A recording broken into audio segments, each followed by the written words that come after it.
Before opening business bank accounts, federal law requires banks to obtain a copy of a fictitious name certificate, a certificate of assumed name, or a copy of your business license.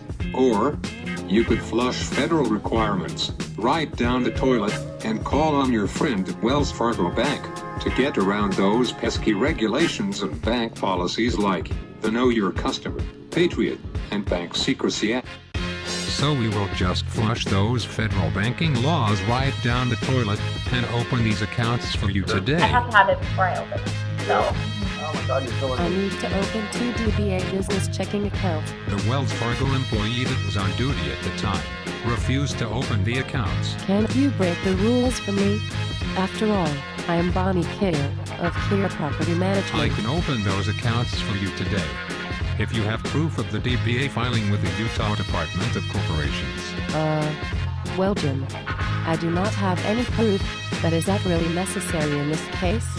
After all, I am Bonnie Kier of Kier Property Management, and I do whatever I want in this podunk town.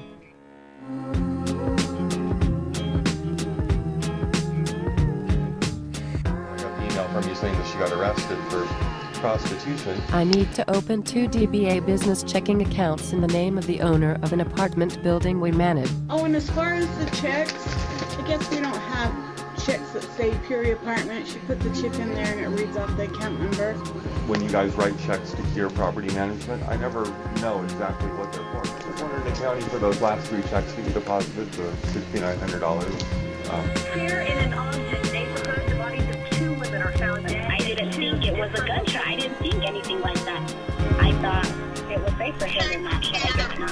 We had a homicide at the apartment over the weekend. Now, if you would have evicted her, like I told you to when the girl got murdered. But we didn't have any grounds on to evict her. Absolutely good, just for liability purposes, just she violated the terms of release by letting somebody live there without permission. But we didn't have proof that she was living there. Oh, well, that's what you told me.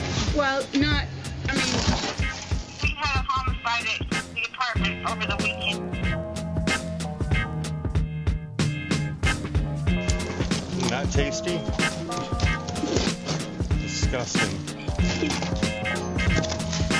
Even if they skipped a year, this is more than 5 or 6 years. How can Wells Fargo break the law for you? I'm telling him about the trouble we've been having with the boiler. Boiler, yeah, there's just constantly, I mean, you just have to What I hear. just stay on that thing. You got to boil it down every other day. It's just that jump pipe. We have another building, same issue. You sent me an email saying that Hoskins had come in and inspected the boiler and said it was in the best working condition he'd seen in 15 years. This is a disgrace. I get a conflicting email a week later saying that it's falling apart and this is breaking and that's breaking. So which is the best working condition he'd seen in 15 years?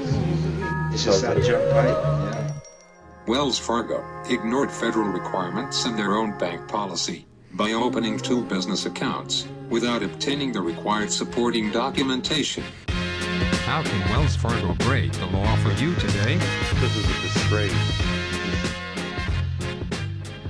Wells Fargo refuses to take responsibility for their actions because they don't believe that telling me that the accounts had been opened illegally would have alerted me to the fact that Kier Management was misappropriating funds and had nearly destroyed my building.